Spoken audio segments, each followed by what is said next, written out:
I think like this is a general question. I answered it in the comments, but basically like why didn't you just use your civil ID at the clinic, not your passport? Because I don't have a civil ID yet. It takes time like to actually come in. Like it takes time for it to come. You know, like it's not just imagine like when you're applying for a passport or an identity card, and so anywhere in the world, it doesn't you don't just go in and they give you a laminated piece of paper. Here you go. You know, it's not like that. It's not like a membership club card from Costco. You know, like it's a government thing. So, um, but yeah, that's basically what's happening with that.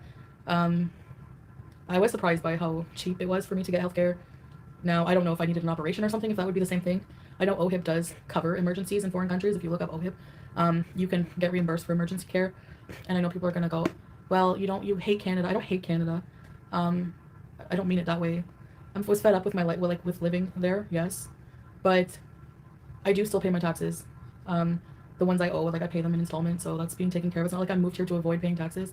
But when I do become a resident here, I won't have to pay taxes. Like it'll give me a good break for like, a good couple of years of just being able to catch up on what I already owe. And I'm only telling you guys this because you already know my business.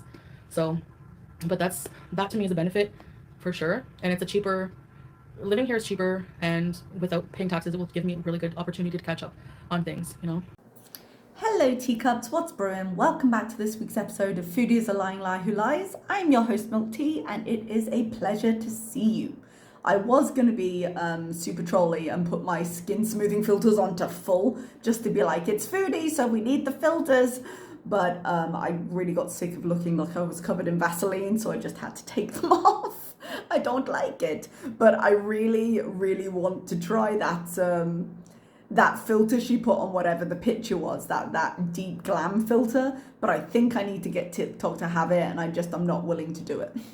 Now, as we know, Foodie had a little bit of a medical issue over the last day or so. She has been sick, and she ended up having to go and seek treatment at what looked like a clinic.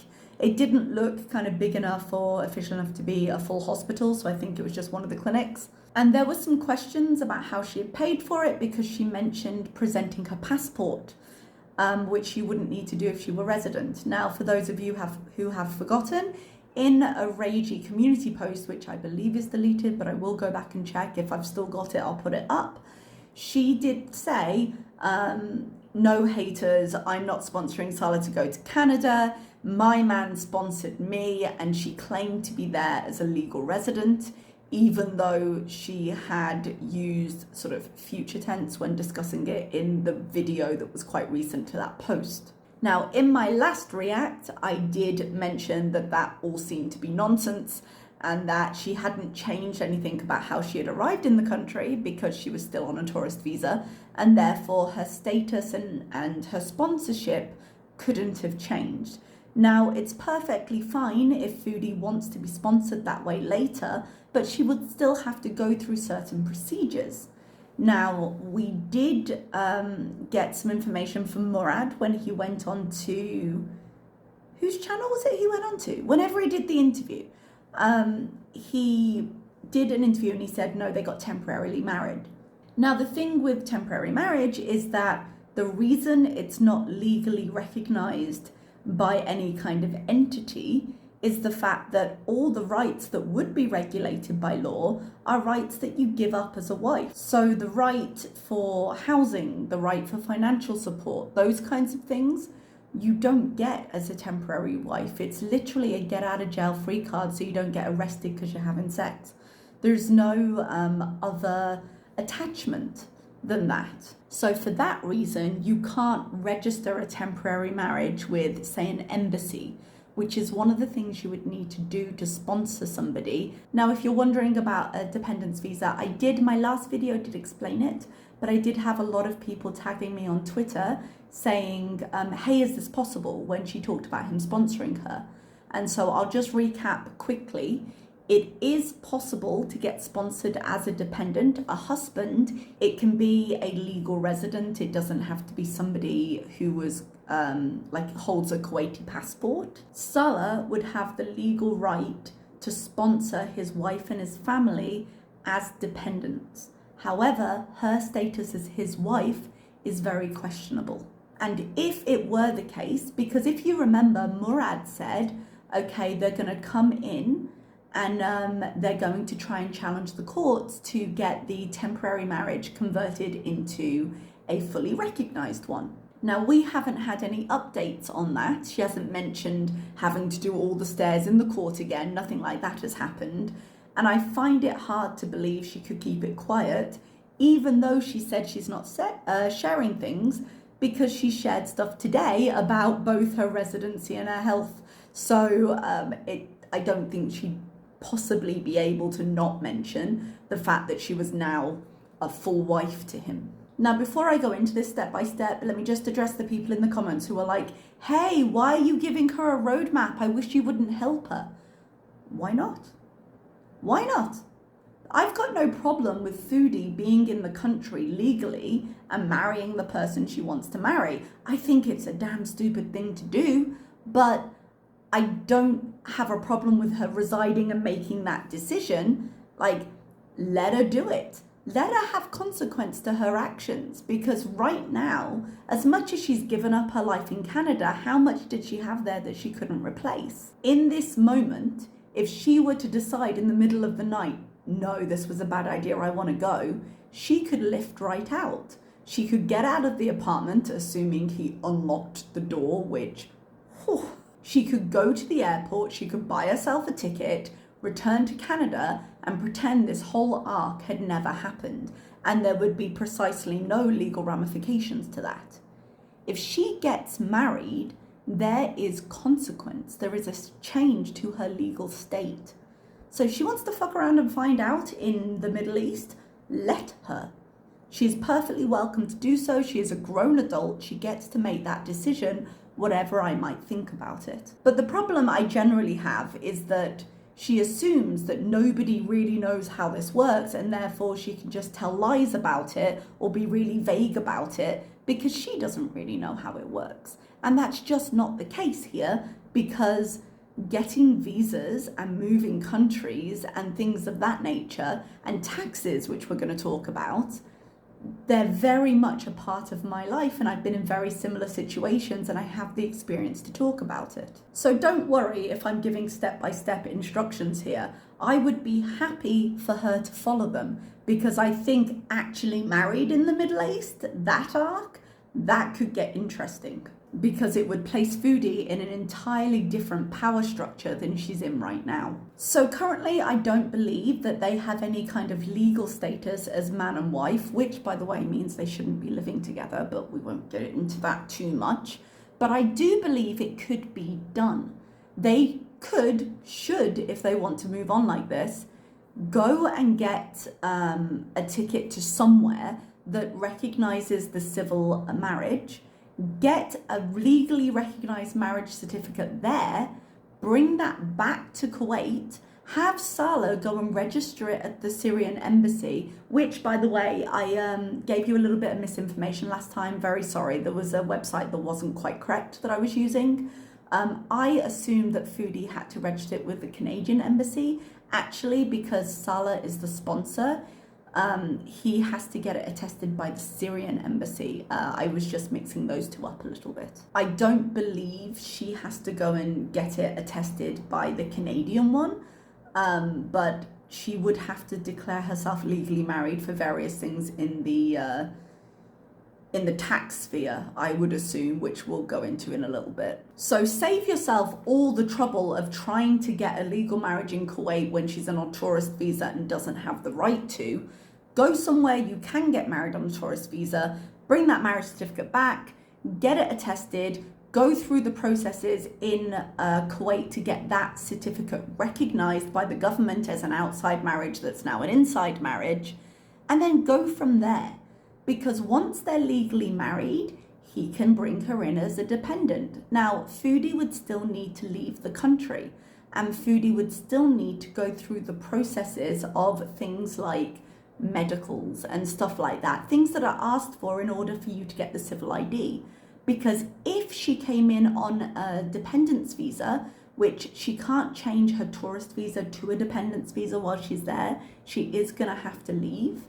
But if she did change it, she would have the right to a civil ID. which she's claiming they've already done. And I simply don't believe it doesn't match any of the requirements that she would need to go through to get her to this point. They can do it in the future, but without the things I've just discussed, they haven't done it now. And the way she's been discussing it and how her sentences change from we will to we have to whatever just makes me think it's a lie. The truth doesn't change. So that is what I think she should do in order to actually get her civil ID. Now, how does this relate to the video she actually put out, which was about her health? She said that she had shown her passport, which as a tourist she would, but she also is still claiming that she has gone and made the application for her civil ID, which couldn't have happened yet, and that you have to wait, and she hasn't received the ID yet. So there is a kernel of truth in that. Now, this is one of the areas, although there's a lot of commonality between Arab countries, there are some small differences, and this is a case of one of those small differences. In Oman, because I had a working visa, we went up to the office, we had our fingerprints done, we had our ID checked because they wanted to see the physical person next to the ID documents, and we answered a few questions, and then they produced the card because you had to put your fingerprint straight into the card, and they applied a PIN number for us because it looks like a credit card and it's got a PIN the same way a credit card does, and we received that card before we left.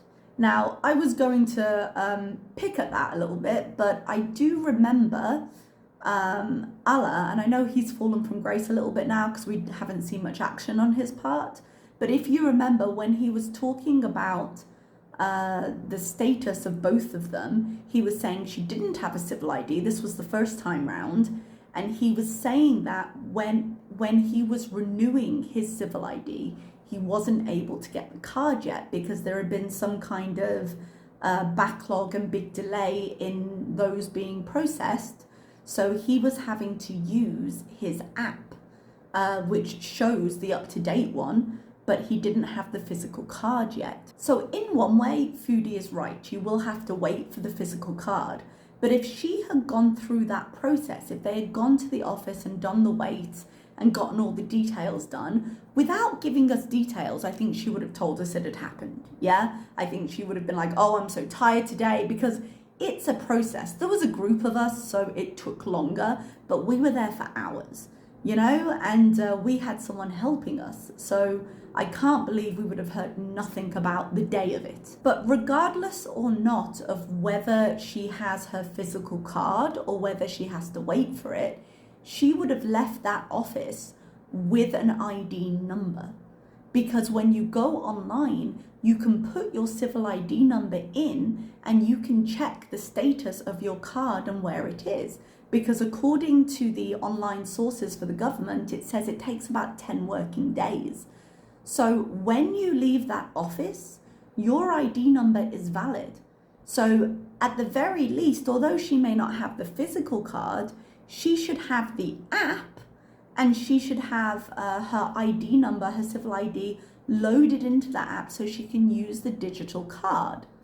And if that were the case, I'm not sure they would have accepted the passport number because she would have been a resident, not a tourist. Now, I could be wrong on that. It could just be they were like, she's a foreigner, give us your passport, and they just hadn't thought about it. And maybe because there wouldn't be much of a price difference, she could just give her passport and be charged as a tourist.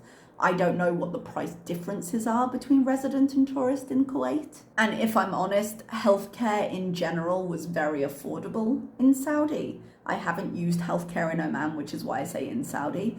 But one of the things with working here the way I do is that employers are required by law to give you health insurance. So I don't know how much of that is it's affordable, and I don't know how much of it is it was affordable because I had insurance. Another thing was that Foodie was talking about how she was going back for the nebulizer and it was very cheap. And she was saying, I don't know if it would be that cheap moving forward if I had to have surgery or something. And she mentioned the OHIP, the Canadian coverage, reimburses you for operations for medical abroad. And I was sitting there thinking, well, yes, they might do, but they wouldn't do that for non-residents. When you leave Canada and you're no longer a resident, you lose your access to healthcare. And even me, if I go back to the UK and I'm a non-resident, I get charged a completely different tariff than people who are resident in the UK, even though I'm a citizen and even though I pay my national insurance, because that's just the way it works.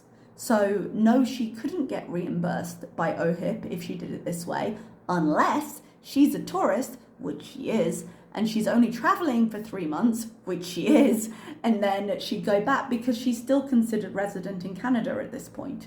She certainly has not declared to Canada that she's no longer resident, because that would have all sorts of implications, both for her taxes. I actually wonder, I should have looked this up before I turned the camera on, but I know that you're permitted to travel when you are under bankruptcies and with all the other things she's got going on in Canada. She is permitted to travel. However, I don't know what would happen if she tried to declare herself as non-resident, because I feel like that would change things a little bit, but I don't know and I haven't researched that yet. I would have to look it up, and maybe I will after this. So we will see if this civil ID materializes. I have my doubts. If you come in as a dependent, you do have to register for your civil ID within a month. The school took us a week after we got here to get it, and as I say, we received it same day. When I was in Saudi Arabia, we went very early to get the process to visit the place, but then the civil ID was picked up, the Igama it's called, was picked up by somebody in the school and was brought back, and I got it from HR. So they had someone doing that. But Saudi Arabia in general is more strict with who can go places. And I don't know, because it was right at the beginning of when I arrived, there may have been rules about only men could go to the place to pick it up or what have you, because that tended to be the case in Saudi. It loosened up while I was there, but at the beginning it was quite strict. So, in short, if you made it this far, still a tourist, might become a resident. It depends on some pretty big things that she's shown no evidence of going through, and some processes that she's shown no evidence of doing. Before you come yelling at me, you don't know what I do off camera. You're right, I don't know, but I do know the timeline it takes, and this is too short a timeline for it to have taken. Let's move on to the second thing she spoke about. This wasn't necessarily a lie, which is quite rare for Chantal, but by God, it shows some ignorance. And this is the problem that Chantal has. She likes to say, I'm not stupid, of course I know this, when she's called out for not doing something. So she tries to play it off as, no, this was so obvious, I just didn't say it, I'm not stupid. And I'm like, she's not stupid. Okay, let's just start with that. She's not stupid because she's manipulative. And manipulation requires a certain amount of intelligence. However, what she does find extremely challenging is processing information and extracting details and following quite complex issues and retaining that knowledge to be able to use it later. Now, we've seen this in a couple of different ways. Whenever she went to a healthcare professional about actual serious things and was trying to recount it to her audience, we would hear things like, oh, I'm not sure what the doctor said. Oh, I didn't quite understand that. No, I didn't ask questions. I didn't know that. Or I can't quite remember. Because this weakness in how she processes information is coupled with an absolutely deeply held belief that what she doesn't know can't hurt her. So when she doesn't want to deal with an issue, or she doesn't want to answer questions, or she knows it might lead to a difficult conversation that she'd be a bit out of her depth with, she won't engage with it. And we saw that when she was reacting to me, when she was like, Salah, babe, can you tell them what we did? Because she couldn't even describe the process of what they'd been trying to do at court, even though she was claiming to believe at that point that no, there are loopholes. It wasn't really the case. And she couldn't explain it. She couldn't tell you step by step what it was. She said, Salah explained it to me and I understood at the time, but I kind of don't get it now. And that's really where she goes with most longer sets of information. She loses interest fast. She doesn't want to know some of this information because it might make her life more difficult. And she's not very detail orientated, which makes it really difficult for her to slog through what are quite complex issues to do with visas and taxes. And taxes are where we're going with this. The reason I'm prefacing this is because she said that I don't have to pay taxes in Kuwait, and therefore I can focus the next couple of years, because I don't have to pay taxes, I can focus on doing my payment plan with my back taxes and I can catch up. This is so entirely false, and the trouble she is going to get herself in if she moves forward with this assumption is unbelievable. Because I know that the CRA is like the cute little brother of the IRS. And, it doesn't cause quite as much trouble, and it likes to say hi and come see you. But there's only so far you can push any tax authority. And having somebody who has been late on paying their taxes before, if we believe that she's on a payment plan, which who knows because she's a lying liar who lies. But if we believe that somewhere through the bankruptcy proceedings, through the court case, that maybe she had to address this issue, because it was a question when she was looking into sponsoring Salah, there's a possibility she could have started the process to try and sort out her taxes as a longer view of that. But let's, for the sake of the argument, say she did and she was on a payment plan. Let's say, I realize it's probably not true. Well, then you've got the CRA who's got somebody who was late on their taxes before, didn't pay them from 3 years now, is currently on a payment plan and is not informing them that she's non-resident and then doesn't pay taxes, current taxes for 2 years. Excuse you. That is not the way that works, and that you better hope you be a better Muslim in the next couple of years, because God help you when they come to call. So in this case, because I know the answer is always, how do you know? In this particular issue, Foodie and I are directly comparable, because we both originate in countries that are not the US, and we both moved to countries that have 0% tax, and we're both getting paid by YouTube, which means that I can very easily look at my responsibilities and say, well, this is what Foodie would have to do. Now, there are a few steps that you take as a non-US resident when it comes to paying taxes to do with your YouTube, okay? The first one, Google US, by law, have to withhold your taxes unless you tell them not to. Now, the reason you can tell them not to, you file a form called the W8BEN that Google provides for you. If you go into your AdSense account, you can fill in an online version and they file it on your behalf. That tells Google, hey, don't withhold my tax in the US because I am based elsewhere, and the elsewhere, in my case the UK, in Foodie cases Canada, wherever I get paid, my YouTube money will take taxes there. So I shouldn't have to pay you too. This is protected by something called a double taxation agreement. Because if you didn't do that, this is what would happen. Let's say you earned £1,000 from YouTube on a particular month. YouTube would say, okay, you owe us 30% of that. And so they would take 30% taxes. And then I would receive 700, and the UK government would say, okay, you owe me 20% of that money. And I'd have to pay 20% of the 700. So that is a huge amount of tax to pay. By telling Google, no, the UK will tax me, I don't have to pay that 30%. I get paid the full 1,000, and then I file my taxes at home. And as the tax rate is lower at home, that works out better for me. Now, not every country has this agreement. So some places it sucks to suck and you have to pay both taxes because you don't have the agreement with the US to be able to stop them from taking them. So you end up getting double taxed, which is a shame. But the point of that is Google taking your taxes at source does not prevent you from getting taxed wherever you get paid. It just sucks if you get double taxed, but that is what it is. You can take steps or you can not take steps, but that's how that works. One does not negate the other. Now, a few people have asked me about different ways that they think Foodie could get around being taxed from her money.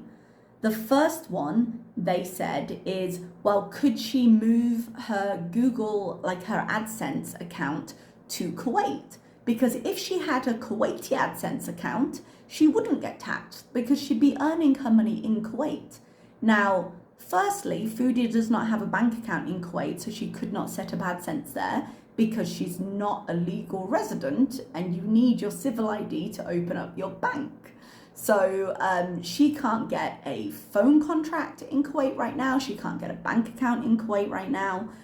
The only thing she's going to be doing is transferring her money from Canada to there to keep funded. That's all she's going to have. And she's got bills in Canada. I'm guessing she's still underwater on the car, so she'll still be paying off that loan.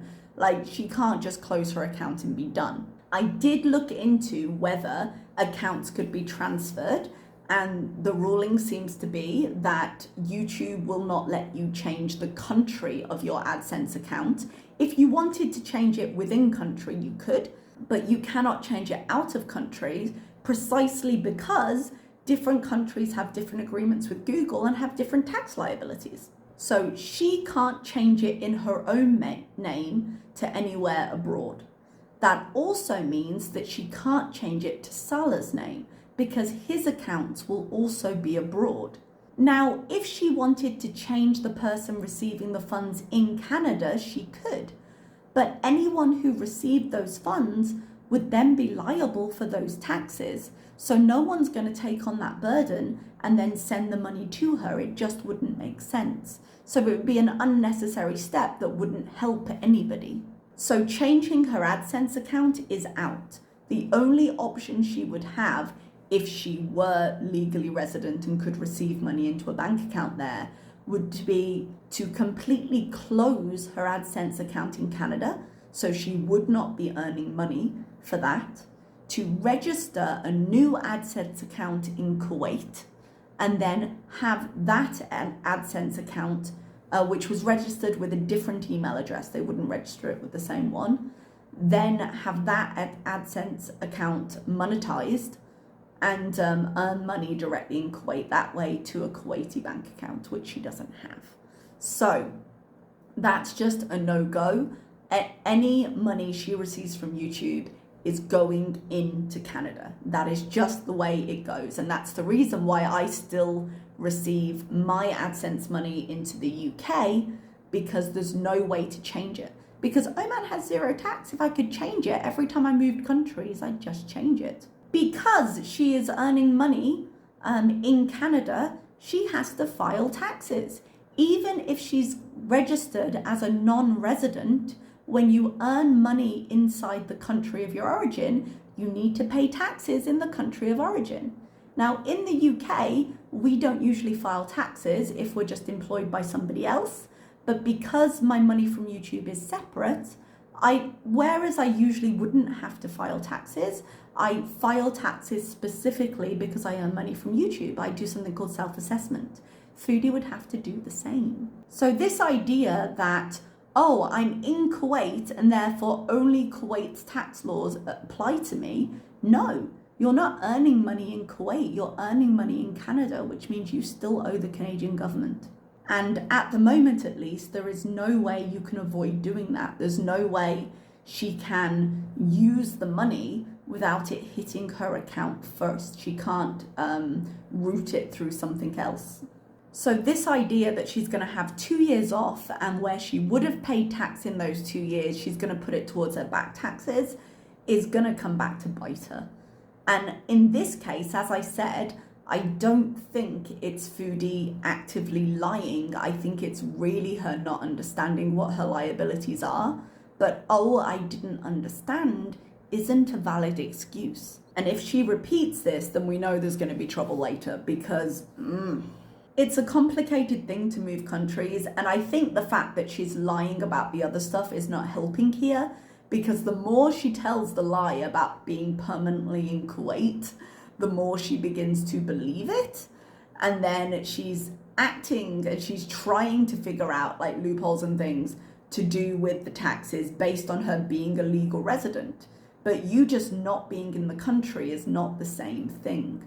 She needs to secure her status in Kuwait, which there are steps to do. Go ahead and do them, Foodie. I am waiting for this arc. Fuck around and find out. Just a little thing, sorry, for the Americans in the audience.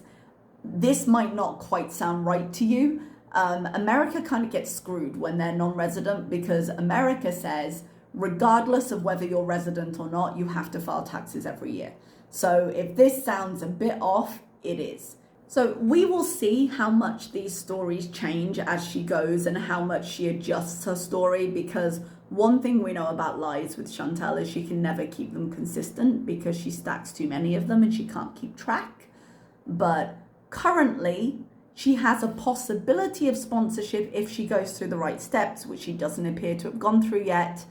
And she is completely on the wrong track with her taxes, which should make for some interesting future scenarios. All right, I'm going to leave you there. I feel like there was something else I wanted to talk to you about and I just can't remember, but I know I've just given you a ton of information, so please excuse me, and I will see you next time. Thank you so much for listening. Bye-bye.